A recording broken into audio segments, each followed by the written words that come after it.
Сәлем достар, видеоны тамашаламас бұрын арнамызға тіркелуді ұмытпаңыздар. Әлемдік мұхитта 500-ден астам акуланың түрі мекен етеді. Әлемдегі ең кішкентай акуланың ұзындығы 17 см ғана, алайда теңіз түбінде үлкендігі адам таңғалатындай акулалар мекен етеді. Көк акула әлемдегі ең қауіпті және ең кең таралған акуланың түрі. Олардың ұзындықтары 3,8 метрге дейін барады, сондықтан да бүгінгі тізімде ол 5-ші орында. Балға басты акула табиғаттағы ерекше жаратылыстардың бірі. Оның басының пішіні шынымен де балғаға ұқсайды.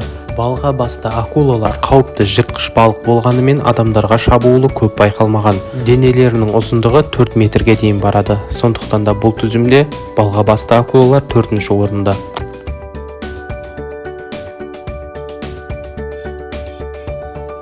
Денесінде қара теңбілі бар бұл акулаларды жолбарысты акулалар деп атайды. Оларда жыртқыш балықтар тобына жатады. Денелерінің ұзындығы 5 метрге дейін барады.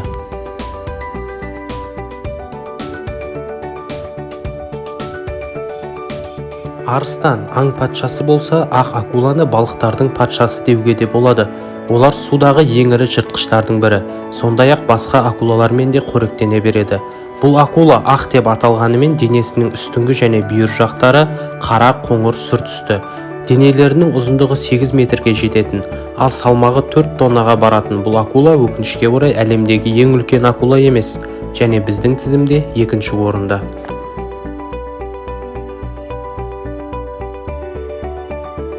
Әлемдегі ең үлкен акула қайсысы деген сұраққа ғалымдар ойланбастан кит акула деп жауап береді. Денелерінің орташа ұзындығы 14 метрге, ал салмақтары 12 тоннаға дейін барады. Сондай-ақ бұл акуланың 15 мыңға жуық тістері бар. Осындай қорқынышты өлшемдеріне қарамастан, кит акулалар адамдар үшін қауіпсіз және планктондармен қоректенеді.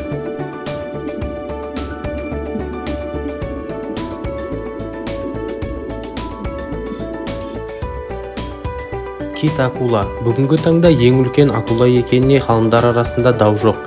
Бірақ осыдан 20 миллион жыл бұрын мұхит түбін әлі күнге дейін қызу талқыға түскен бір жыртқыш акула мекендеген. Ол мегалодон. Мегалодон әлі тірі ме? Өз пікірлеріңізді комментарийда қалдырыңыздар.